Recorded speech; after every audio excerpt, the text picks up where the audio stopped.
ముందుగా పరిశుద్ధ పౌలు లూథరన్ దేవాలయం తరపున మీ అందరికీ శుభములు. ఈరోజు మనం ఒక అంశం గురించి మాట్లాడుకోబోతున్నాం. దాన్ని దేవుడు దీవించలాగున చిన్న ప్రార్థన చేద్దాం. పరిశుద్ధమైన మా తండ్రి, నా మాటకి మీ వాక్కును తోడయించి మాతో మీరు ఏదైతే మాట్లాడబోతున్నారో దయచేసి అది మాకు మా హృదయాల్లోకి చొచ్చుకునేటట్టు, ఖడ్గము వల్లే దూసుకుని వెళ్ళేటట్టు దయచేసి మా హృదయాన్ని తెరిచి మా హృదయ ఆలోచనలన్నింటినీ మీరే నెరవేర్చి మా ఆలోచన యావత్తును సఫలం చేసి దయచేసి మీ చిత్త ప్రకారంగా మేము నడుచుకోవాలని, మీ వాక్యే మా నోటికి తోడై ఉండాలని నన్ను మమ్మల్ని నడిపించండి దేవా. అలాగే నా ఈ ప్రార్థనని యేసు నామమున అడిగి వేడుకొని ప్రార్థించి పొందుకొని ఉన్నాము, నమ్ముతున్నాము తండ్రి. ఆమెన్. ముందుగా మనకి చాలా ఆదర్శవంతమైన వ్యక్తులు ఉంటారండి. అంటే మన లైఫ్లో స్పిరిచువల్ పర్సన్స్ కావచ్చు, స్పోర్ట్స్ పర్సన్స్ కావచ్చు, పేరెంట్స్ కావచ్చు, లేదంటే సెలబ్రిటీస్ కావచ్చు. ఎవరినైనా మనం ఒక ఇన్స్పిరేషన్గా తీసుకుంటాం. వాళ్ళలాగే ఎదగాలని, వాళ్ళలాగే ఉండాలని, లేదా వాళ్ళు వేసుకున్న డ్రెస్ సెన్స్లో ఉండాలని, వాళ్ళు పొందిన స్పిరిచువల్ లైఫ్లో మనము ఉండాలని. బైబిల్లో కూడా చాలామంది స్పిరిచువల్ పర్సన్స్ ఉంటారండి. చాలామంది పరాక్రమవంతులు ఉన్నారు, రాజులు ఉన్నారు, అధిపతులు ఉన్నారు, అధికారులు ఉన్నారు, ప్రవక్తలు ఉన్నారు, శిష్యులు ఉన్నారు. ఏది జీరో నుంచి స్టార్ట్ అయ్యి దేశాన్ని పరిపాలించిన వాళ్ళు ఉన్నారు. వాళ్ళని ఆదర్శవంతంగా తీసుకునేటప్పుడు మనకి చాలామంది గురించి చెప్పుకొని వినే ఉంటామండి. వాళ్ళలో ఒకతని పేరు యెహూ. ఈ యెహూ ఎలాంటి వ్యక్తి అంటే, ఈ యెహూకి ముందున్న రాజులు చాలా దుర్మార్గులు. చాలా దుర్మార్గులు అంటే ఇన్ సెన్స్ వాళ్ళు అంతకుముందు ఎట్లా జరిగేదంటే, ఇశ్రాయేలోళ్ళకి మనందరికీ తెలిసింది దావీదు సొలొమోను తర్వాత రాజ్యం విడిపోయింది. ఈ రాజ్యం విడిపోయిన తర్వాత సొలొమోను చేసిన పాపాలని బట్టి, సొలొమోను చేసుకున్న అతిక్రమాలని బట్టి రాజ్యం విడిపోయింది. ఈ రాజ్యం విడిపోయిన తర్వాత ఒక సైడ్ వచ్చేసరికి యూదులు అయ్యారు, ఇంకో సైడ్ వచ్చేసరికి ఇశ్రాయేలోళ్ళు అయ్యారు. ఈ ఇశ్రాయేలోళ్ళకి 19 మంది రాజులు పరిపాలించారండి. యూదుల్ని 20 మంది రాజులు పరిపాలించారు. ఈ 19 మంది రాజులు బహు దుర్మార్గులు, బహు దుష్టులు. వీళ్ళల్లో ఒక అతని పేరు ఎస్పెషల్గా చెప్పబడిద్ది. ఆ అతని పేరు వచ్చేసరికి అహాబు. ఈ అహాబు అనే అతను చాలా దుర్మార్గుడు. బైబుల్ తిన గురించి చెప్పేటప్పుడు కానీ, ఇతని భార్య గురించి చెప్పేటప్పుడు కానీ బహు దుర్మార్గులు, దుర్మార్గపు ప్రవర్తన గల వాళ్ళు అని చెప్పిద్ది. అంటే వీళ్ళు చాలా నీచమైన కార్యాలు చేశారు. వాళ్ళలో చాలామంది మనకు రిఫరెన్స్ దొరికిద్దండి. మనం మొదటి రాజులు కొన్ని గ్రంథాలు చదువుకుంటూ ఉంటే కొన్ని అధ్యాయాల్లో వాళ్ళ రిఫరెన్స్ ఉంటుంది. వాళ్ళు యెహోవా ప్రవక్తల్ని చంపారు. ఆ టైంలో ఏలియా ఉన్నాడు మనకి. ఆ ఏలియా ద్వారా యెహోవా వాక్కు సెలవిస్తుంటే ఆ యెహోవా ప్రవక్తల్ని చంపేశారు. బయలు దేవతల్ని నిర్మించారు, బయలు గుడి కట్టించారు, ఇతర దేవతల్ని, అన్య సాంప్రదాయాలన్నింటినీ నమ్మారు. వాళ్ళు కొన్ని దేవతలు నిలబెట్టారు. ఆ దేవతలకు మొక్కకపోతే చంపేస్తామన్నారు. మొక్కితే బతుకుతారు, మొక్కకపోతే చంపేస్తామన్నారు. ఆ టైంలో ఇశ్రాయేల్ వాళ్ళు ఏంటంటే ఒక కన్ఫ్యూజన్ స్టేట్లోకి తీసుకెళ్లారు వాళ్ళని. ఎట్లా అంటే, ఒక దైవజనుడు కనబడితేనే దేవుడు మనకు తోడై ఉండును గాక అంటున్నారు. వీళ్ళు కనబడితేనేమో యెహోవా దేవుడు కాదు, బయలే దేవత అని పూజిస్తున్నారు. అంత కన్ఫ్యూజన్ స్టేట్లోకి తీసుకెళ్ళిపోయి వాళ్ళని పూర్తిగా దేవుడి దగ్గర నుంచి దూరం చేయడానికి వాళ్ళు యత్నించారు. ఈ టైంలో, ఈ ప్రాసెస్లో దేవుడు చాలాసార్లు చాలామంది ప్రవక్తల ద్వారా అహాబుతో కావచ్చు, అహాబుకున్న భార్య యెజబెలుతో కావచ్చు చాలాసార్లు మాట్లాడాడు. వీళ్ళు దాన్ని మళ్ళీ పట్టించుకోకపోవటం కాగా వీళ్ళు బయలు దేవతల్ని పేరు చెప్పుకొని యెహోవా ప్రవక్తల్ని చంపారు. ఆయన శిష్యుల్ని చంపారు. ప్రవక్త శిష్యుల్ని చంపేసి, ప్రవక్తల్ని చంపేసి వాళ్ళ రక్తం ప్రోక్షించారు. ఆయన మందిరాల్లో చంపారు, ఆయన గుడారాల్లో చంపారు. అది దేవుడికి నచ్చకపోవటానికి ఇంకా ఆ బలమైన కారణం అడ్డొచ్చి దేవుడు అహాబు సంతతినే భూమి మీద లేకుండా చేద్దాం అనుకున్నాడు. ఎంత ఆలోచించారంటే, అహాబు ఇంకా వాళ్ళు లైఫ్ లాంగ్ వాళ్ళు ఉంటాము అనుకున్నారు. ఆ సంస్థానం మీద కావచ్చు, ఆ సింహాసనం మీద కావచ్చు, అహాబు కావచ్చు, అహాబు భార్య యెజబెలు కావచ్చు, వాళ్ళదే ఆధిపత్యం, వాళ్ళ కొడుకులదే అధికారం. ఆ టైంలో ఏలియాకి యెహోవా తండ్రి ప్రత్యక్షమయ్యి యెహోవా వాక్కు ఏలియాకి ఒక మాట చెప్పిద్ది. ఎట్లా అంటే, మనం మొదటి రాజులు 19వ అధ్యాయం 16వ వచనం చూసుకుంటే అక్కడ చెప్పబడింది ఏమనంటే, ఇశ్రాయేలు వారి మీద నింషీ కుమారుడైన యెహూకు పట్టాభిషేకము చేయుము, నీ కుమారుగా ప్రవక్తేయుండుటకు ఆబెల్మహోలా వాడైన షాపాతు కుమారుడైన ఎలీషాకు పట్టాభిషేకము చేయుము. ఇక్కడ ఏమని చెప్పబడిందంటే, ఫస్ట్ యెహూ పట్టాభిషేకం గురించి దేవుడు యెహూని ఎప్పుడూ ఎంచుకున్నారు. యెహూని ఎంచుకునే క్రమం అహాబు దినమాలలోనే జరిగింది. ఏలియాకి వాక్కు ప్రత్యక్షమైంది. ఏలియాకి ప్రత్యక్షమయ్యి నీ తర్వాత ఏలియా తర్వాత ఎలీషాకి పట్టాభిషేకం చెయ్యి. అలాగే ఇశ్రాయేల్ రాజులకు వచ్చేసరికి ఇశ్రాయేల్కి అహాబు తర్వాత నింషీ కుమారుడైన యెహోషాపాతుకు పుట్టిన యెహూని పట్టాభిషేకం చేయి. యెహూ ఇశ్రాయేల్ని పాలించాలి. యెహూ ఇశ్రాయేలుని అధికారం వాళ్ళ మీద అధికారిగా రాజుగా ఇశ్రాయేలుకి యెహూ ఉండాలి అని దేవుడు నిర్ణయించాడు. అంటే దేవుడి నిర్ణయం యెహూకి ఇది మీకు క్లారిటీగా చెప్పాలంటే యెహూ ఎంచుకోబడక ఉండటానికే దేవుడు యెహూని ఎంచుకున్నాడు. యెహూ అప్పుడు సైన్యాధిపతి కాదు, సైన్యంలో లేడు. ఆ టైంలోనే యెహూని దేవుడు ఎంచుకున్నాడు. యెహూని ఎంచుకున్న తర్వాత అంటే యెహూ జీవితాన్ని ఒక 6 పాయింట్లో చెప్పమంటే యెహూ ఒక ఆదర్శవంతమైన అధిపతి అండి. తాను యెహూ అనే పేరుకి అర్థం వచ్చేసరికి యెహోవాయే దేవుడు. యెహోవాయే దేవుడు అనేదాన్ని యెహూ హెబ్రూ భాషలో యెహూ అంటే యెహోవాయే దేవుడు. దానికి యెహూ అనే దానికి అర్థం అది. అయితే యెహూ జీవితాన్ని 6 పాయింట్లో చెప్పమంటే ఫస్ట్ ఆరంభం వచ్చేసరికి మన ఏలియాకి యెహోవా కనబడి ఆ తండ్రి వాక్కుని ప్రకటిస్తాడు. ఏమని? ఇతనికి నింషీ కుమారుడైన యెహోషాపాతు కుమారుడికి అతని పేరు యెహూ, అతనికి రాజ్యానికి పట్టాభిషేకం చెయ్యి అని. తర్వాత ఏలి ఆరోహణం అయిపోయిన తర్వాత ఎలీషా ప్రవక్త అవుతాడు. ఎలీషాకి దేవుడు రెండో టాపిక్ అంటే యెహూని అభిషేకించటం. అంటే అప్పుడు అహాబు చనిపోతాడు. అహాబు తర్వాత ఇంకొక రాజు అహజ్యా వస్తాడు. అహజ్యా చనిపోతాడు. అహజ్యా తర్వాత యెహోరాము అనే ఒక అతను వస్తారు. ఈ యెహోరాము టైంలో యెహూ అనే అతను సైన్యాధిపతి. ఈ సైన్యాధిపతికి ఎలీషాకి దేవుడు వాక్కు ప్రత్యక్షమయ్యి ఒక మాట సెలవిచ్చిద్ది. అది ఏంటి అంటే 2 రాజులు 7వ అధ్యాయం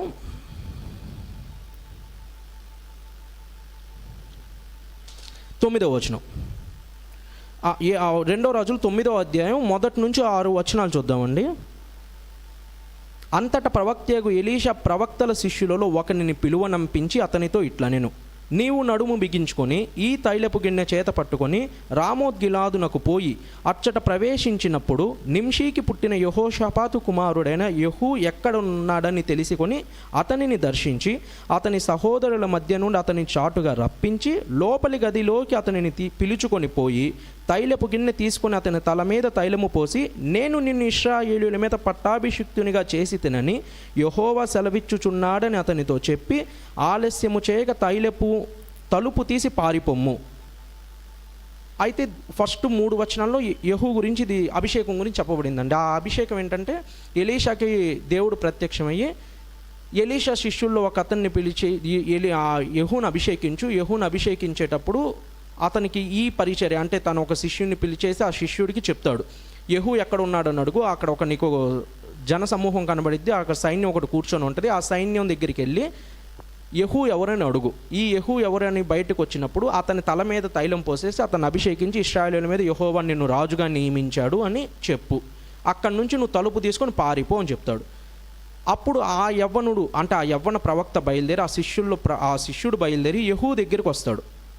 ఈ యెహూ దగ్గరికి వచ్చినప్పుడు మనం 9వ అధ్యాయం అదే 2 రాజుల గ్రంథం 9వ అధ్యాయం 6వ వచనం దగ్గర నుంచి చూస్తే యెహూ అభిషేకం కనబడిద్ది. అప్పుడు ఆ యవ్వనుడు అతని తల మీద తైలము పోసి అతనితో ఇట్లా నేను ఇశ్రాయేలు దేవుడని యెహోవా సెలవిచ్చినదేమనగా యెహోవా జనులైన ఇశ్రాయేలు వారి మీద నేను నిన్ను పట్టాభిషిక్తునిగా చేయుచున్నాను. ఇది యెహూ యొక్క అభిషేకం అండి. అంటే అతని ఆరంభం వచ్చేసరికి ఏలియాకి కనబడింది. ఏలియాకి అతని ఆరంభం దేవుడు చెప్పాడు. తర్వాత అభిషేకం వచ్చేసరికి ఎలీషా ప్రవక్తల శిష్యుల్లో ఒక అతన్ని పిలిపించి ఎలీషా అభిషేకించాడు. ఆ ఎలీషా అభిషేకం తర్వాత ఇప్పుడు తనకి 3వ పాఠం వచ్చింది. అంటే తన జీవితంలో 3వ కోణం. ఆ 3వ విషయం వచ్చేసరికి దేవుడిచ్చిన యెహూకి ఇచ్చిన ఆదేశం. అంటే మనం చాలామంది చాలా జీవితంలో కొన్ని పొందుకుంటామండి, ప్రమోషన్స్ కావచ్చు లేదా వ్యాపారంలో ఎదుగుదల కావచ్చు, దేవుడిని అడుగుతాం, తర్వాత దేవుడు మనకు ఆ విషయాన్ని ఇస్తాడు. ఇచ్చిన తర్వాత కొన్ని విషయాలు ఎట్లా అంటే మనం ఫస్ట్ దాన్ని కీర్తించే బదులు లేదా దేవుడికి కృతజ్ఞతాస్తుతులు చెల్లించుకునే బదులు మన ఆ విషయాన్ని పట్టుకొని దేవుని దగ్గరికి దూరం అవుతాం. ఎట్లా అంటే మనం మొత్తం వారం రోజులు జాబ్ చేసుకొని 7వ రోజే సన్నిధికి వస్తాం తప్ప ఆయన ఇచ్చిన రోజు సన్నిధికి వచ్చి మొక్కేవాళ్ళు ఆయనకి కృతజ్ఞతాస్తుతులు చెల్లించుకుని చాలా తక్కువ. ఆ చాలా తక్కువ మందిలో యెహూ ఒకడు. అతను ఫస్ట్ దేవుడు కార్యం చేయడానికి ఇష్టపడ్డాడు. అంటే ఎట్లా అంటే తనకి ఫస్ట్ అధికారిగా లేదా రాజుగా పట్టాభిషేకం చేసింది దేవుడు.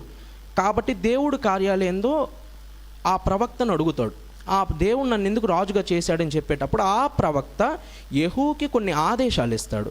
ఆ ఆదేశాలు ఏంటి అంటే, యెహూ ఫస్ట్ 4 ఆదేశాలు వస్తాయి యెహూకి. ఆ 4 ఆదేశాల్లో ఫస్ట్ ఏం చెప్తాడు అంటే, ఇక్కడ నుంచి మనం చూస్తే 2 రాజుల గ్రంథం 9వ అధ్యాయం 7వ వచనం నుంచి, అంటే ఫస్ట్ తన దగ్గర నుంచి, ఇశ్రాయేలు దేవుడైన యెహోవా సెలవిచ్చున్నదేమనగా, యెహోవా జనులైన ఇశ్రాయేలు వారి మీద నేను నిన్ను పట్టాభిషిక్తునిగా చేయుచున్నాను. కాబట్టి నా సేవకులైన ప్రవక్తలను హతము చేసిన దానిని బట్టి, యెహోవా సేవకులందరినీ హతము చేసిన దానిని బట్టి యెజెబెలునకు ప్రతీకారము చేయునట్లు నీవు నీ యజమానుడైన అహాబు సంతతి వారిని హతము చేయుము. అహాబు సంతతి వారందరూ నశింతురు. అల్పులలోనేమి ఘనులలోనేమి అహాబు సంతతిలో ఏ పురుషుడును ఉండకుండా అందరినీ నిర్మూలము చేయుము.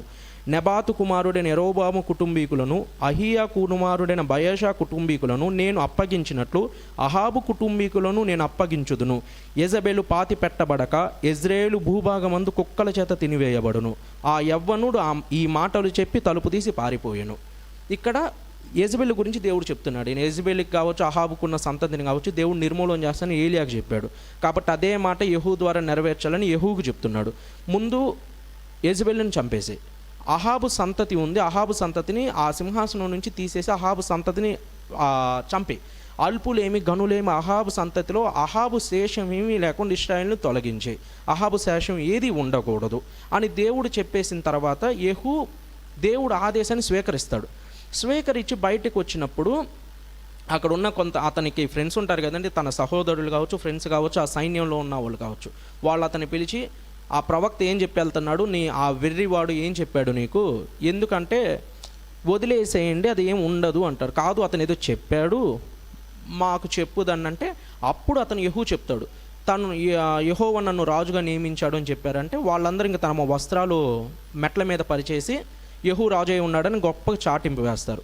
ఇప్పుడు తన జీవితంలో వచ్చేది వస్తాయండి. ఇప్పుడు మనం రాజులకు కానీ మనం అధిపతులకు కానీ అయినప్పుడు మనం ఫస్ట్ దేవుణ్ణి వదిలేస్తాం, దేవుణ్ణి విసర్జించేస్తాం. ఎట్లా అంటే ఇంకా మన కార్యాలు చూసుకుంటాం తప్ప దేవుడి కార్యాలు చాలా లాస్ట్గా చూసుకుంటాం. 7వ రోజు కదా దేవుడి సన్నిధికి వచ్చేది, 7వ రోజు కదా దేవుని కీర్తిచ్చేది అన్నట్టు ఉంటాం. యెహూ ఏం చేస్తాడంటే ఫస్ట్ తన ప్యాలెస్కి వెళ్ళాడు, తన ఈ రాజు అయి ఉన్నాడు కాబట్టి తన భావాల్ని చెప్పడం కావచ్చు, తన భోగాల్ని అనుభవించడం కావచ్చు, ఆసక్తి దాని మీద ఉండదు. దేవుడు నన్ను రాజుగా దేనికి చేశాడు, ఫస్ట్ దానికి నేను విధేయత ఉంటానని ఫస్ట్ కనుక్కునేది యెహోరాము ఎక్కడున్నాడు అని అడుగుతాడు. యెహోరామును చంపాలి అంటే, యెహోరాము వచ్చేసరికి అహాబు కొడుకండి, అహాబు తర్వాత అహజ్యా తర్వాత యెహోరాము, అహాబు సంతతికి సంబంధించినాడు. ఈ యెహోరామును చంపాలి అని దేవుడు అనుకుంటాడు. అదే యెహూ ద్వారా చేయాలి అనుకుంటాడు. ఆ యెహూని ఎంచుకునేసరికి యెహూ అడుగుతాడు, యెహోరాము ఎక్కడున్నాడు. అప్పుడు తనకు తెలిసిద్ది యెజ్రెయేలు భూభాగం అంటే యెజ్రెయేల్ అనే ఒక ప్రాంతంలో అతను ఒక కోటలో ఉన్నాడు. ఆ కోటలో తను దెబ్బలు తగిలి గాయాలు తగిలి ఉన్నప్పుడు తను కూర్చొని ఉన్నాడు అని. ఇప్పుడు ఇతను యెహోరామును చంపేయాలి. ఈ చంపే క్రమంలో ఏం చేస్తాడంటే, యెహూకి కొంత నేర్పరండి, అంటే తను సైన్యాధిపతితో పాటు కొంత నేర్పరి. ఎలా అంటే వెర్రి తోలుతాడు, అంటే గుర్రాన్ని చాలా వేగంగా తోలగలడు, నైపుణ్యత గలవాడు గుర్రం తోలడంలో. అంటే మనం కొంతమంది బైకులు నడిపేటప్పుడు కూడా చూస్తాం, కొంతమంది స్పీడ్గా వెళ్తారు పడరు, కొంతమంది మామూలుగా వెళ్ళినా పడిపోతారు. యెహూ అలాంటోడు, తను ఎంత స్పీడ్కి వెళ్ళినా వెర్రి తోలడం ఎట్లా తోలుతానో ఎలాంటి గుర్రాన్ని కంట్రోల్ చేసుకోగలడు, తోలగలడు. అలాంటి గుర్రాన్ని ఒకటి తీసుకొని గొప్ప సైన్యాన్ని వెంట పెట్టుకొని యెహోరాము మీదకి వెళ్తూ ఉంటాడు. యెహోరాము ఒక కోటలో ఉంటాడు కదండి. ఆ కోటలో ఉన్నప్పుడు యెహోరాము ఆ కోట పైన ఉన్న భటులు చూస్తారు, అతని సైనికులు చూసి, రాజా ఒక గొప్ప సైన్యం ఒకటి మనకు ఎదురుగా వస్తుంది, ఆ గొప్ప సైన్యం ఎవరో తెలియట్లేదు అంటారు. అప్పుడు ఆ కోటకు సంబంధించిన ఒక సైనికుడిని యెహోరాము యెహూకి ఎదురుగా పంపిస్తాడు. ఏమని చెప్తాడంటే, అతను ఎవరో కనుక్కో, సమాధానంతో వస్తున్నాడేమో అడుగు అంటాడు. అప్పుడు ఇంకా మనం ఇక్కడ నుంచి చూసుకుంటే 2 రాజులు 9వ అధ్యాయం 17వ వచనం నుంచి ఇంకా అక్కడ నుంచి చూసుకుంటే ఇది మొత్తం సారాంశం అండి. జస్ట్ క్లుప్తంగా చెప్పడానికి చూసి వెర్రి తోలుకొని ఒక అతను వస్తున్నాడు, అతను ఎవరో అర్థం కావట్లేదంటే నువ్వు వెళ్ళి ఎదురెళ్ళి అడిగి అతను ఎవరో అని కనుక్కో, సమాధానంతో వస్తున్నాడో లేదో అడుగు ఫస్ట్ అంటాడు. అతను ఆ సైనికుడు ఎదురొచ్చేసరికి యెహూ చెప్తాడు, సమాధానంతో నీకేం పని, నువ్వు వచ్చిన వెనకమాలకు వచ్చేసేయని. ఇది చూస్తున్న రెండో సైనికుడు, రాజా తను కూడా వెళ్ళి అతనితో కలిసిపోయాడు, వాళ్ళందరూ కలిసి ఇప్పుడు మన మీదకే వస్తున్నారు అంటాడు. నువ్వు వెళ్ళి కనుక్కో ఎందుకు వస్తున్నాడు, సమాధానంగా వస్తున్నాడో లేదో అని కనుక్కో అంటాడు. అప్పుడు మళ్ళీ రెండో సైనికుడు వస్తాడు. రెండో సైనికుడు వచ్చినప్పుడు కూడా సమాధానంతో నీకేం పని, నువ్వు నా వెనక్కి వచ్చేసే అంటాడు. తర్వాత యెహోరామే వస్తాడు. ఆ యెహోరాము అక్కడ ఉన్న సైనికులను ఒక అతన్ని అడుగుతాడు, అతను ఎలా ఉన్నాడు ఒకసారి నాకు చూపించినప్పుడు తీసుకెళ్ళినప్పుడు అతను ఒక వెర్రి తోలడం తోలుకుంటూ వస్తుంటే ఖచ్చితంగా అతను యెహూనే, మన దేశంలో అలాంటి వెర్రి తోలడం తోలేదు అతనే, అతని దగ్గరికి వెళ్దాము, అతను ఎట్లా దేనికి వస్తున్నాడు కనుక్కుందాము అని అనుకున్నప్పుడు యెహోరాము యెహూకి ఎదురుగా వెళ్తాడు. ఎదురుగా వెళ్ళినప్పుడు అక్కడ వాళ్ళిద్దరి మధ్య సంభాషణ జరిగిద్దండి. ఆ సంభాషణ ఏంటంటే, నీ తండ్రి అహాబు కావచ్చు, నీ తల్లి యెజబెలు కావచ్చు, ఈ దేశాన్ని ఇంత నీచంగా చేసినప్పుడు సమాధానంతో వస్తాను అనుకుంటున్నావా అన్నప్పుడు యెహోరాము పారిపోతాడు. పారిపోయేటప్పుడు యెహోరాముని బాణం వేసి కొడతాడు యెహూ. ఆ బాణం తనకి గుండెల మధ్యలోంచి దూసుకుని ఇటు సైడ్ నుంచి అటు సైడ్కి వచ్చేసిద్ది. ఇంకా అక్కడికక్కడే చచ్చిపోతాడు యెహోరాము. ఇప్పుడు దేవుడు చెప్పిన ఫస్ట్ కార్యం చేశాడు యెహూ. అంటే ఫస్ట్ కార్యం ఏంటంటే, ఫస్ట్ అహాబు సంతతిని నిర్మూలించు, అహాబు సంతతిని తీసేసే భూమి మీద నుంచి అని. అహాబు సంతతి యెహోరాముని చంపేశాడు, రాజ్యాన్ని యెహూ వశం చేసుకున్నాడు. ఇప్పుడు అక్కడ ఉన్న సైనికులందరూ యెహూను పొగుడుతూ ఉంటారు. ఎట్లా అంటే, నువ్వు అసలు అహాబుని ఎవ్వరు చంపలేకపోయారు, కనీసం టచ్ చేయలేకపోయారు, నువ్వేం చంపేశావు, నువ్వు గొప్పోడు అన్నప్పుడు తనదేం పట్టించుకోడు. రెండో కార్యం ఆలోచిస్తాడు దేవుడిది. ఆ రెండో కార్యం ఏంటి అంటే, మనకు అదే 2 రాజుల గ్రంథం 9వ అధ్యాయం 30వ వచనం. యెహూ ఇజ్రాయేలు ఊరికి వచ్చిన సంగతి యెజబెలునకు వినబడెను గనుక ఆమె తన ముఖమునకు రంగు పూసుకొని శిరోభూషణములు ధరించుకొని కిటికీలో నుండి కనిపెట్టి చూచుచుండగా. అంటే ఇక్కడ 2 అర్థాలు ఏంటంటే అండి, ఇక్కడ ఫస్ట్ యెజబెలుని చంపేయాలని యెహూ అనుకున్నాడు. ఎందుకంటే ఫస్ట్ యెహోరాము చచ్చిపోయాడు. యెహోరాము చచ్చిపోయిన తర్వాత రెండో కార్యం ఏంటంటే యెజబెలు చచ్చిపోవాలి. యెజబెలు చచ్చిపోతే వాళ్ళ పాపం పరిహరించబడిద్ది. అంటే ఇక్కడ దేవుడు అర్థం ఏంటంటే అండి, దేవుడు మనుషుల్ని చంపమని చెప్పడు, మనిషికి ఉన్న పాపాన్ని చంపమని చెప్పేస్తాడు. దేవుడు మనుషుల్ని చంపమంటాడు, మన దేవుడు కూడా మనుషుల్ని చంపేవాడు కదా, ఇది కాదండి. మనిషి లోపల ఉన్న పాపాన్ని చెప్పాలి అంటే పాపానికి ఉన్న సోర్స్ చచ్చిపోవాలి. ఇప్పుడు వీళ్ళందరూ పాపం చేసి ఇశ్రాయేలు వాళ్ళందరినీ దూరం చేసేసారు, దేవుడికి దూరంగా ఇశ్రాయేలుని పెట్టారు. ఇలా పెట్టినప్పుడు ఈ పాపానికి సోర్స్ ఎవరంటే యెజబెలు, అహాబు అప్పుడు యుద్ధంలో చచ్చిపోతాడు. యెహోరాము యెహూ చేతిలో చచ్చిపోతాడు. ఇంకా మిగిలింది యెజబెలు చచ్చిపోవాలి. యెజబెలు చచ్చిపోతే ఇశ్రాయేల్ దగ్గర నుంచి పాపం పోయిద్ది. ఆ పాపానికి కారణం పోయిద్ది. ఫస్ట్ ఆ పాపానికి కారణం తీసేయాలి అని యెజబెలుని చంపేసే అంటాడు. అప్పుడు యెజబెలు కోసం యెహూ వెళ్తాడు. ఇప్పుడు నార్మల్గా మనకు బైబిల్లో చాలామంది స్త్రీలు కనబడతారండి. రూతు కావచ్చు, తామారు కావచ్చు, వీళ్ళందరి గురించి ఎస్తేరు కావచ్చు, వస్తీ కావచ్చు, వీళ్ళందరి గురించి చెప్పేటప్పుడు చక్కని వాళ్ళు, సౌందర్యవతులు, బుద్ధిమంతులు, తెలివిగల వాళ్ళు అట్లా రాసి ఉంటుంది, చురుకైన వాళ్ళు అని. కానీ ఇక్కడ యెజబెల్ క్యారెక్టరైజేషన్ చూసుకుంటే తన క్యారెక్టర్ గురించి, తనకి భర్త చనిపోయి ఉన్నాడు, ఫస్ట్ కొడుకు చచ్చిపోయాడు, యెహోరాము చచ్చిపోయాడు. ఇప్పుడు యుద్ధంలో ఆమె శిరోభూషణాలు తీల, అంటే ఆమె ఇంకా తల మీద మేకప్ వేసుకొని అదే రాణిలాగా అలంకరించుకొని కూర్చొని ఆ శిరోభూషణాలు తీయకుండా, అంగలార్పు లేకుండా, కనీసం ఏడవకుండా అట్లాగే కూర్చొని ఉండి యెహూను అడుగుతుంది, సమాధానంతో వస్తున్నావు అని. అంటే ఒక రాజు తన కొడుకుని చంపిన అతను తన దగ్గరికి వస్తున్నప్పుడు మొహానికి ముసుగు వేసుకొని, మేకప్ లాంటిది వేసుకొని, బంగారు ఆభరణాలు ధరించుకొని, నువ్వు నా దగ్గరికి సమాధానంతో వస్తున్నావా అని అడుగుతుంది.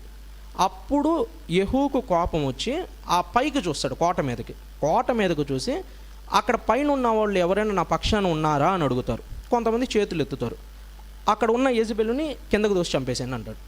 వాళ్ళ యెజబెలుని కిందకు తోసేస్తారు. ఆ కోట మీద నుంచి యెజబెల్ పడిద్ది, తన తల డైరెక్ట్ నేలకు తగలటం వల్ల తన తల పగిలి చచ్చిపోయేది.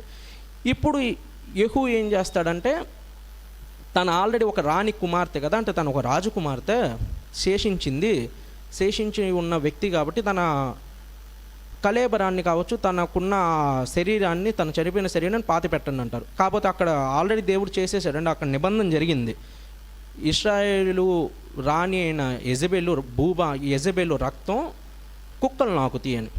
కాబట్టి ఆమె శరీరాన్ని కుక్కలు తినేస్తాయి, తన కపాలం ఒక్కటే మిగిలిద్ది. కపాలంతో పాటు కొన్ని ఎముకలు మిగులుతాయి. ఆ టైంలో ఆ రక్తం మొత్తం కుక్కలు నాకేస్తాయి, కుక్కలు తింటాయి. అక్కడితో రెండో శాసనం కూడా అయిపోయింది. మూడోది వచ్చేసరికి అహాబు సంతతి నిర్మూలమైంది, అహాబుకి భార్య చచ్చిపోయింది. మూడోది వచ్చేసరికి అహాబు కుటుంబీకులు, అతని కుటుంబంలో ఎవరైనా కావచ్చు, వాళ్ళలో ఇంకా ముందు లేదు, అల్పులు లేదు, ఘనులు లేదు, అందరినీ చంపేయమంటారు. అక్కడ జరిగేది ఏంటంటే ఆ యెహూ జీవితంలో రెండో రాజులు 10వ అధ్యాయం ఫస్ట్ 3 వచనాలు చూద్దామండి. రెండో రాజులు 10వ అధ్యాయం ఫస్ట్ నుంచి 3 వచనాలు. షోమ్రోనులో అహాబునకు 70 మంది కుమారులు ఉండిరి. యెహూ వెంటనే తాకీదులు వ్రాయించి షోమ్రోనులో నుండి ఇజ్రాయేలు అధిపతులకును పెద్దలకును అహాబు పిల్లలను పెంచిన వారికి పంపి ఆజ్ఞ ఇచ్చినదేమనగా, మీ యజమానుని కుమారులు మీ యొద్దనున్నారు, మరియు మీకు రథములను గుర్రములను ప్రాకారము గల పట్టణమును ఆయుధ సామాగ్రియును కలవు గదా. కాబట్టి ఈ తాకీదు మీకు ముట్టిన వెంటనే మీ యజమానుని కుమారులలో ఉత్తముడును తగినవాడునైన ఒకని కోరుకొని తన తండ్రి సింహాసనం మీద అతనిని ఆసీనునిగా చేసి మీ యజమానుని కుటుంబీకుల పక్షమును యుద్ధమాడుడి. అంటే అక్కడ యెహూ ఏం చెప్తున్నాడంటే, షోమ్రోనులో పెద్దలు ఉన్నారంటే, షోమ్రోనులో తనకి 70 మంది కుమారులు ఉన్నారు అహాబుకి. ఆ 70 మందికి సంబంధించిన కుమారులకి, షోమ్రోనులో తనకు పెంచిన పెద్దలకి, షోమ్రోనులో అధిపతులకి, వీళ్ళందరికీ తాకీదులు రాయించాడు. ఏమనంటే, మీరు మీకు అహాబుకి కొడుకు సంతానం మీ దగ్గరే పెరుగుతుంది కదా, కాబట్టి మీతో నేను యుద్ధం ఆడుతుంది దేనికి, మిమ్మల్ని నేను చంపటం దేనికి, నాకు అంత అవసరం లేదు. ఫస్ట్ ఏంటంటే ఆ 70 మందిలో మీరు ఒక గనుణ్ణి ఎంచుకోండి, గనుణ్ణి తగినోడిని లేకపోతే గొప్పోడిని ఎంచుకోండి. ఆ గొప్పోడిని మీకు రాజుగా నియమించుకోండి, ఆ రాజుని నా దగ్గరికి పంపించండి, నేను అక్కడికి వస్తా, అతను నేను యుద్ధం ఆడుకుంటాం. ఒకవేళ నేను గెలిస్తే నా రాజ్యం మీ వశమైపోయిద్ది, నన్ను చంపేస్తారు. ఒకవేళ మీరు గెలిస్తే నన్ను చంపేస్తారు, నా రాజ్యం మీరు తీసుకుంటారు. ఒకవేళ నేను గెలిస్తే మీతో పాటు ఆ 70 మందితో పాటు మిమ్మల్ని కూడా నా బానిసలకు చేసేసుకుంటా అని చెప్పేస్తాడు. మీ షోమ్రోను పట్టణం తగలబెట్టేస్తాను, మీరు నా బానిసలు అయిపోతారు అని. అప్పుడు షోమ్రోను ఏం ఆలోచిస్తారంటే, 2 రాజులు అతని ముందు చచ్చిపోయారు, 2 రాజులు నిలవాలి. అంటే యూదరా చచ్చిపోయాడు, ఇశ్రాయేల్ రాజు చచ్చిపోయాడు. యెజబెలు అనే క్రూరురాలుని, అసలు జనాలు టచ్ చేయలేనంటే ఒక స్త్రీని అతను చంపేశాడు. అలాంటి వాళ్ళే మన దగ్గర అతని ముందు నిలవలేకపోయారు. మనం ఎట్లా నిలుస్తాము? మనది పెద్ద రాజ్యము కాదు, మనం పెద్ద గొప్ప జనము కాదు, మనం చచ్చిపోతాం అతని ముందు చచ్చిపోతాం. కాబట్టి అతనికే మనం తాకీదు రాయిద్దాం. ఏమని రాయిద్దాం? నువ్వు ఏదైతే చేయమంటావో చెప్పు, నీకు నచ్చినట్టే మేము చేస్తాం, మా వల్ల కాదు, నీ ఎదురుగా మేము నుంచోలేము, ఏం చేయమంటావో చెప్పు, అది మేము చేస్తాం అని చెప్తారు. అప్పుడు యెహూ ఏం చేస్తాడంటే 2వ తాకీదు రాయిస్తాడు. అదే 2వ రాజుల గ్రంథం 10వ అధ్యాయం 6వ వచనం. అప్పుడు అతడు 2వ తాకీదు వ్రాయించి, మీరు నా పక్షమును నుండి నా మాట వినుటకు ఒప్పుకొనిన ఎడల మీ యజమానుని కుమారుల తలలను తీసుకొని రేపు ఈ వేళకు ఇజ్రాయేలునకు నా యొద్దకు రండని ఆజ్ఞ ఇచ్చెను. 70 మంది కుమారులను వారిని పెంచిన పట్టణపు పెద్దలు యొద్ద ఉండిరి. కావున తాకీదు తమకు ముట్టినప్పుడు వారు 70 మంది రాజకుమారులను పట్టుకొని చంపి వారి తలలను గంపలలో పెట్టి ఇజ్రాయేలులోన అతని యొద్దకు పంపిరి. అతనికి తాకీదు 2వ తాకీదు ఏం రాయిస్తాడంటే, కాబట్టి మీ దగ్గరికి నేను రాను, మీరు వద్దంటున్నారు కాబట్టి మీ దగ్గరికి నేను రాను, కాబట్టి నాకేం చేయాలంటే ఆ 70 మంది తలలను కొట్టేసేయండి, ఆ 70 మంది తలల్ని నేనున్న కోట దగ్గరికి పంపించండి, ఆ 70 మంది తలలు నాకు కావాలి అని చెప్తాడు. ఆ 70 మంది తలల్ని ఇంక వాళ్ళందరూ పెద్దల్ని కావచ్చు, అధిపతులు కావచ్చు, అక్కడ షోమ్రోన్ అధిపతులు పెద్దలందరినీ కూర్చొని ఆ 70 మంది తలల్ని కొట్టేసి యెహూ దగ్గరికి పంపిస్తాడు. యెహూ ఏం చేస్తాడంటే, యెహూ దగ్గరికి ఆ తలలు నైట్ వస్తాయండి, ఆ నైట్ అక్కడ బయటే పడేసేయండి ఆ తలల్ని, అది ముట్టుకోవద్దు, ఉదయానికి మనం వెళ్ళి చూద్దామని చెప్పేసి 2 కుప్పలుగా తలను పేరుస్తారు. అండ్ 35 తలలు ఒకవైపు, 35 తలలు రెండో వైపు, అట్లా 2 కుప్పలు పెట్టేసి అక్కడ పడేస్తారు. తర్వాత ఉదయానికి యెహూ లెగిసి వెళ్ళిపోతాడు. దేవుడు యెహూకు చెప్పిన పనులన్నీ యెహూ చేశాడు. కాకపోతే యెహూకి ఇంకొక 5వ టాపిక్ వచ్చిందండి. యెహూకు దేవుడు పట్ల ఉన్న ఆసక్తి, దేవుడిని చాలా ప్రేమిస్తాడు యెహూ. ఆ ప్రేమలో ఏం చేస్తాడంటే ఆసక్తిని చూపిస్తాడు. ఈ 70 మంది దేవుడు చెప్పిన కార్యాలు అయిపోయినాయండి. యెజబెలుని చంపేశాడు, అహాబు కుటుంబాన్ని చంపేశాడు, అహాబు సంతతిని నిర్మూలించేశాడు, పాపాన్ని వాళ్ళ దగ్గర నుంచి తీసేశాడు. కాకపోతే ఈ పాపానికి కారణం ఇంకోటి కూడా ఉంది, అది యెహూకి ఉన్న ఆసక్తి. ఆ ఆసక్తి ఏం చేస్తాడంటే, యెహూ ఈ ఆసక్తితో 4వ టాపిక్తో 5వ టాపిక్ ఆసక్తిలోకి వెళ్తాడు. ఈ ఆసక్తి ఏంటంటే, ఇతను రోడ్డు మీద ఇట్లాగా కోట గుమ్మంలో నుంచి బయటకు వచ్చి దారిలో వెళ్తూ ఉంటాడు. అక్కడ అతనికి ఒక యెహోనాదాబు అనే ఒక అతన్ని పరిచయం అవుతాడు. ఈ యెహోనాదాబు ఇతనితో వచ్చి మాట్లాడేటప్పుడు కుశల ప్రశ్నలు అడుగుతారు వాళ్ళు. అప్పుడు యెహూ అడుగుతాడు అతన్ని, ఏమని అడుగుతాడంటే, నీ ఎడల నాకున్నట్టు నా ఎడల నీకు కూడా ఉన్నదా అని అడుగుతాడు. నీ ఎడల నాకు కూడా ఉన్నది అంటే నా చేతిలో చెయ్యేసి నా రథం ఎక్కు, యెహోవా పట్ల నాకున్న ఆసక్తిని నీకు చూపిస్తాను అంటాడు. అంటే వీళ్ళిద్దరూ రోడ్డు మీద ఇట్లా వెళ్తూ ఉన్నప్పుడు ఈ రథంలోకి ఒక అతన్ని ఎక్కించుకొని దేవుణ్ణి నేను ఎంత ప్రేమించానో, దేవుడి పట్ల నాకు అంత ఆసక్తి కలిగి ఉన్నానో ఆ ఆసక్తిని నీకు చూపిస్తా, నాతో పాటు రథం ఎక్కువ అంటాడు.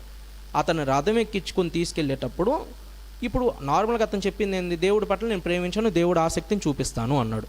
కానీ అక్కడ చేసేది ఏంటంటే యెహూ ఏం చేస్తాడంటే బయలుదేవతకు మొక్కుతాను అంటాడు. ఇప్పుడు నార్మల్ అక్కడికి వెళ్ళిపోతాడండి, వెళ్ళిపోయిన తర్వాత బయలుదేవతను మొక్కుతాను, రేపు గొప్ప వధ చేస్తున్నాను బయలుదేవతకి అని చెప్తాడు.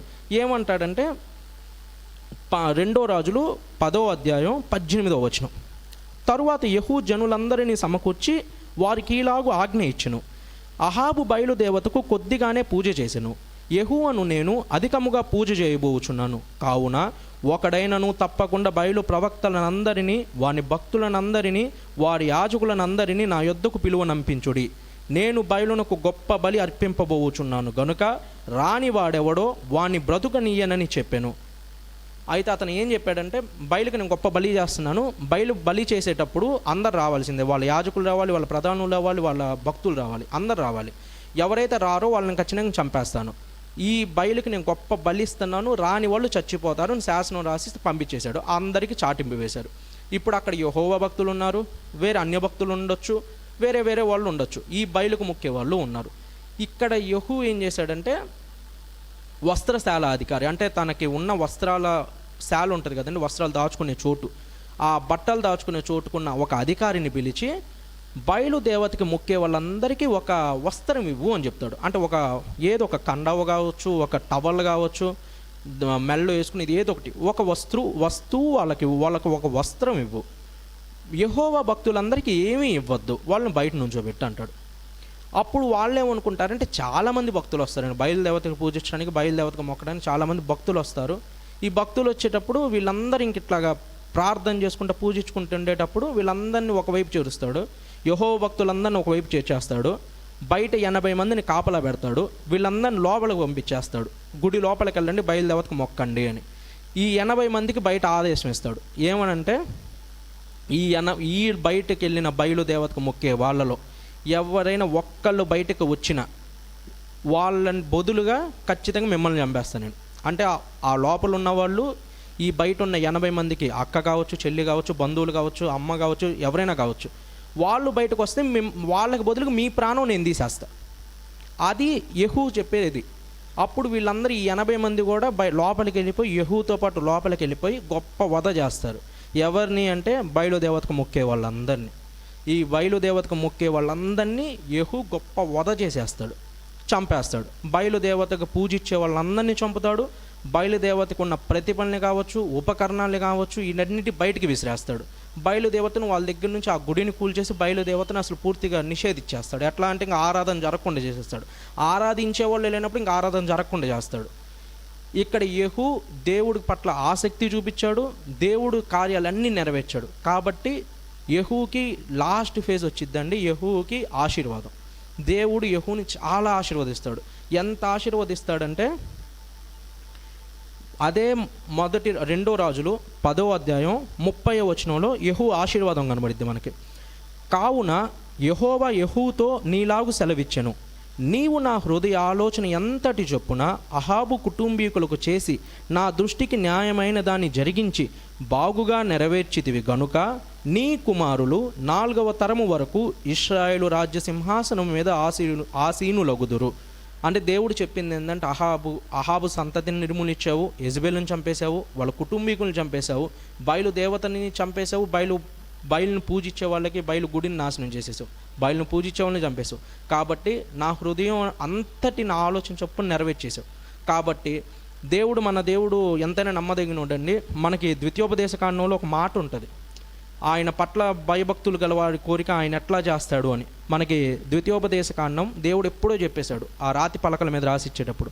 ద్వితీయోపదేశకాండం 7వ అధ్యాయం 9వ వచనంలో చెప్తారు, కాబట్టి నీ దేవుడని యెహోవా తానే దేవుడనియు తన్ను ప్రేమించి తన ఆజ్ఞను అనుసరించి నడుచుకుని వారికి తన నిబంధనను స్థిరపరచువాడును 1000 తరముల వరకు కృపచూపువాడును నమ్మదగిన దేవుడు ననియు ఉన్నాడు. అంటే ఆయన ఆచరించి ఆయన కృప కోసం ఎదురు చూసే వాళ్ళని, ఆయన ఆజ్ఞలను అనుసరించే వాళ్ళని, ఆయన కట్టడలను అనుసరించి విధులను గైకొనే వాళ్ళకి ఆయన కృప 1000 తరాల వరకు ఉంటుంది. అంటే మన పితరులు ఉంటారండి, మనమేం గొప్పోళ్ళం కాదు, మనమేం ఎంచుకోబడిన వాళ్ళం కాదు. వాళ్ళ ప్రార్థన మనల్ని నడిపించిద్ది. వాళ్ళ ప్రార్థనలు మనల్ని ఇప్పటి వరకు కాపాడుతుంది. అంటే మన ప్రార్థన మన పిల్లల్ని కాపాడిద్ది. మనం చేసే మంచి పనులు కావచ్చు, మనం చేసేది కావచ్చు, ఆయన మనల్ని చూసి మన తరాల్ని కూడా దీవిస్తాడు. ఆయన పట్ల ఉన్న కృపని కావచ్చు, ఆయన పట్ల ఉన్న ఆజ్ఞల్ని గైకొనే విధానాన్ని కావచ్చు, ఆయన మనల్ని చూసినప్పుడు మన తరాల్ని దీవిచ్చేస్తాడు. ఆయన మన 1000 తరాల వరకు దీవిస్తానని వాగ్దానం చేశాడు. మనకు బైబిల్లో ఉంటుందండి, మనం నమ్మే గ్రంథంలోనే వాగ్దానం చేసినప్పుడు ఎంతైనా నమ్మదగినోడు. ఆయన నరుడు కాదు, అబద్ధం చెప్పాడు. కాబట్టి యెహూకి దేవుడు ఆలోచన అంతటి చొప్పున చేస్తాడు, ఆసక్తి కనబరుస్తాడు, ఆదేశాన్ని వింటాడు, ఆచరిస్తాడు, అన్నీ చేసి లాస్ట్కి దేవుడు ఆశీర్వాదం పొందుకుంటాడు. ఆశీర్వాదం ఏంటంటే, నువ్వు ఇంత మంచి పనులు చేసావు కదా, కాబట్టి 4 తరాలు నీ సింహాసనం నీ కొడుకులదే, నీ కొడుకులు నీ సింహాసనం మీద కూర్చుంటారు, 4 తరాల వరకు వాళ్ళే ఇశ్రాయేలు మీదకి రాజులుగా ఉంటారు అని దేవుడు దీవిస్తాడు. ఈ దేవుని దీవెని పొందుకున్న ఈ అహాబు, ఈ యెహూ చాలా గొప్ప ఆదర్శంగా నిలుస్తాడండి. దేనికంటే, మనం చాలా ఆదర్శవంతమైన జీవితాలు నిర్ణయించుకొని జీవితాలు జీవించే వాళ్ళని చాలామందిని చూసుంటాం.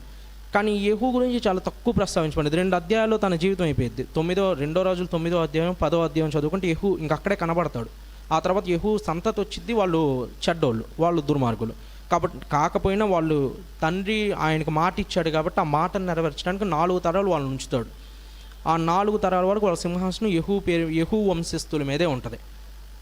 ఈ యెహూ జీవితం నుంచి మనం తెలుసుకునేది ఏంటంటే అండి, తనకు ఆరంభం, మనకి ఇర్మియాలో ఒక మాట ఉంటుందండి. మనం జస్ట్ మామూలుగా ఆలోచించుకుంటుంటే, తండ్రి మనల్ని సృష్టించేటప్పుడు మన తండ్రి మనకు ఒక కార్యం నెరవేరుస్తాడు.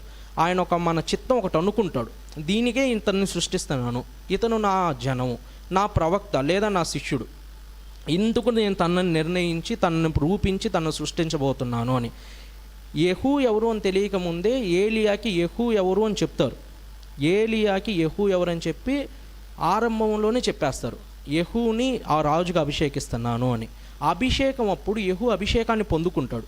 అభిషేకాన్ని పొందుకున్న తర్వాత తను భోగానికి కానీ విలాసానికి కానీ వెళ్లకుండా ఫస్ట్ దేవుడు ఆదేశం ఏందో కనుక్కుంటాడు. దేవుడు తన పట్ల ఏ ఆలోచన కలిగి ఉన్నాడు, ఏ ఆదేశం ఇస్తున్నాడు అని. దేవుడు ఆదేశాలు పొందుకున్న అతను ఆ ఆదేశాలన్నింటినీ ఆచరించడం కావచ్చు, అనుసరించడం కావచ్చు స్టార్ట్ చేస్తాడు. ప్రతి ఆదేశాన్ని అనుసరిస్తాడు, ప్రతి ఆదేశాన్ని దేవుడు చెప్పిన ప్రతి మాటను నెరవేరుస్తాడు. ఆ మాటలన్నిటిని నెరవేర్చిన తర్వాత ఇంకా దేవుడి పట్ల ఆసక్తి కలిగి ఉంటాడు. ఇంకా నేనేం చేయగలను, ఇశ్రాయేలు ఇంకా బయలుకు ప్రార్థన చేస్తున్నారు, వీళ్ళు ఇంకా బయలుకు ప్రార్థన చేయకుండా అంటే ఏం చేయగలను, ఇది చేద్దామని చెప్పి ఆసక్తి కలిగి ఉంటాడు. ఈ ఆరంభం దగ్గర నుంచి తన పూర్తి ఆశీర్వాదం పొందేంత వరకు తను అలాగే కంటిన్యూ అవుతాడు. ఆ ఆశీర్వాదం అప్పుడు దేవుడు తనకు అనుగ్రహిస్తాడు. ఆ ఆశీర్వాదాన్ని అనుగ్రహించి మనకి దావీదు గురించి చెప్పుకునేటప్పుడు చాలా మాటలు చెప్పుకుంటామండి. మామూలు బైబిల్లో దావీదు 12వ కీర్తన ఒకటి రాస్తారు. అంటే చాలా కీర్తనలో దేవుడు మాట్లాడతాడు, కానీ 12వ కీర్తనలో చాలా ముందు మాట్లాడతాడు దేవుడు. అంటే ఎట్లా అంటే, దావీదుకి సమాజం పట్ల ఉన్న ఆసక్తి ఏంటంటే, భక్తిహీనులు ఉన్నారయ్యా, నీతిమంతులు నశించిపోతున్నారు, అందరూ అబద్ధయికులు అయిపోయారు, సమాజం మొత్తం అబద్ధంగా తయారవుతుంది అని అంత అడుగుతాడు దావీదు.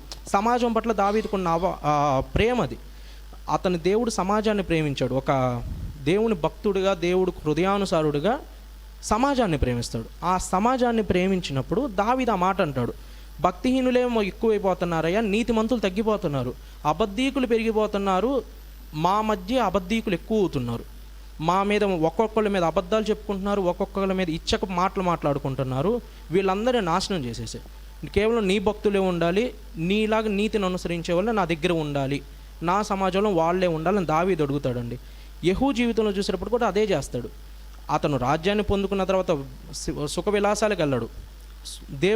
దేవుడు ఫస్ట్ ఆదేశాలు నెరవేర్చుకుంటాడు, ఆదేశాలను ఆచరిస్తాడు, ఆసక్తిని చూపిస్తాడు, ఆశీర్వాదాన్ని పొందుకుంటాడు. కాబట్టి ఒకటేనండి, ఈ యెహూ జీవితంలో మనం నేర్చుకోవాల్సింది ఏంటంటే, మనం చాలాసార్లు దేవుడికి ప్రార్థన చేసుకుంటుంటాం. ఏమని, దేవుడా నాకు ఇది తక్కువైంది, అది తక్కువైంది, ఇల్లు కావాలో, పెళ్ళి కావాలో, లేకపోతే పిల్లలు పుట్టాలి, ఉద్యోగం కావాలి, ప్రమోషన్లు కావాలి. కానీ ఒక్కరోజు దేవుడి దగ్గరికి మనం ఎవరో వచ్చి ఆయన ఎందుకు మనల్ని సృష్టించాడు, ఆయన చిత్తం ఏంది, ఎందుకు ఆయన ఇంకా మనల్ని భరిస్తున్నాడు. కరోనాలో మనకన్నా గొప్పలు చచ్చిపోయారు, లేదా తెగుళ్ళు వచ్చినాయి, సునామీలు కావచ్చు, ఎర్త్క్వేక్స్ కావచ్చు, ఇవి చాలా వచ్చినాయి. మనకన్నా గొప్పోళ్ళు చచ్చిపోయారు, ధనవంతులు చచ్చిపోయారు, మనకన్నా పుణ్యాత్ములు చచ్చిపోయారు. ఇలాంటి వాళ్ళు చచ్చిపోయినప్పుడు కూడా నేను బతికినప్పుడు నీ చిత్తం ఏంటి, నీ చిత్త ప్రకారంగా నేను చేయాలి అంటే, నీ హృదయ ఆలోచన చొప్పున నేను నడుచుకోవాలంటే నేనేం చేయాలి, నేను ఎవరిని, అసలు నేను ఎందుకు సృష్టించబడ్డా, నన్ను ఎందుకు నాలో ఊపిరి ఊదు, నాకు ఎందుకు ఇంకా ఊపిరిస్తున్నావు, సజీవుల లెక్కలో నన్ను ఎందుకు ఉంచావు. మన ప్రార్థనలతో పాటు దేవుడిని ఇది కూడా అడిగితే ఖచ్చితంగా ఆ దేవుడు యెహూని దీవిచ్చిన దేవుడు, యెహూని ఆశీర్వదించిన దేవుడే మన దేవుడు కూడా అండి. ఖచ్చితంగా యెహూని ఆశీర్వదించినట్టే మనల్ని ఆశీర్వదిస్తాడు, మన కుటుంబాన్ని ఆశీర్వదిస్తాడు, మన సంతతిని ఆశీర్వదిస్తాడు. కాబట్టి అట్టి దీవెన మనందరికీ తోడై ఉండులాగున, సమస్త మహిమా ఘనత ప్రభావం యెహోవాకి యేసయ్యకి చెందులాగున చిన్న ప్రార్థన చేసుకుందామండి. ఇంకా ముగిస్తున్నాను. తండ్రి, మాతో మాట్లాడినందుకు మీకు వందనాలు. విత్తబడిన ఈ వాక్యం ద్వారా ఎందరో రక్షించబడాలని, విన్న వాళ్ళందరికీ మీ చిత్త ప్రకారమే జరిగించాలి అని, మీరు పరలోక ప్రార్థన మేము చేసేటప్పుడే మా చింత యావత్తు మీ మీద వేయమన్నారయ్యా. మీ రాజ్యాన్ని, నీతిని మొదట మేము వెతికితే అవన్నీ మా దగ్గరికి వస్తాయి అని చెప్పారు తండ్రి. మాకు ఆశీర్వాదాలు కన్నా మీరే మాకు గొప్ప, మాకు దీవెనల కన్నా మీ ప్రెజెన్స్ మాకు ఎక్కువ, మీ సన్నిధి మాకు ఇంకా గొప్పది తండ్రి. దయచేసి మీరు మమ్మల్ని ఎందుకు సృష్టించారో, మేము ఎందుకు సృష్టింపబడ్డాము, మీరు మమ్మల్ని ఎందుకు ఇంకా సజీవుల లెక్కలో ఉంచారో, మా మీద ఇంకా జీవాత్మని ఎందుకు ఉంచారో అది మాకు తెలిసిలాగున మేము తెలుసుకునేటట్టు, దానిని మీ చిత్త ప్రకారమే, మీ ఆలోచన చొప్పునే మేము జరిగించేటట్టు మీ పరిశుద్ధాత్మని మాకు తోడై ఉంచి నాతోనూ, మాతోనూ, మా అందరితోనూ మాట్లాడినందుకు, ఎందుకు పనికిరాని నన్ను నిలవబెట్టి వాడుకున్నందుకు, నా ద్వారా మాట్లాడినందుకు కృతజ్ఞతలు చెప్పుకుంటూ మా ప్రార్థనని మా ప్రియ ప్రభువు అయిన యేసు నామమున అడిగి వేడుకుంటున్నాము తండ్రి. ఆమెన్.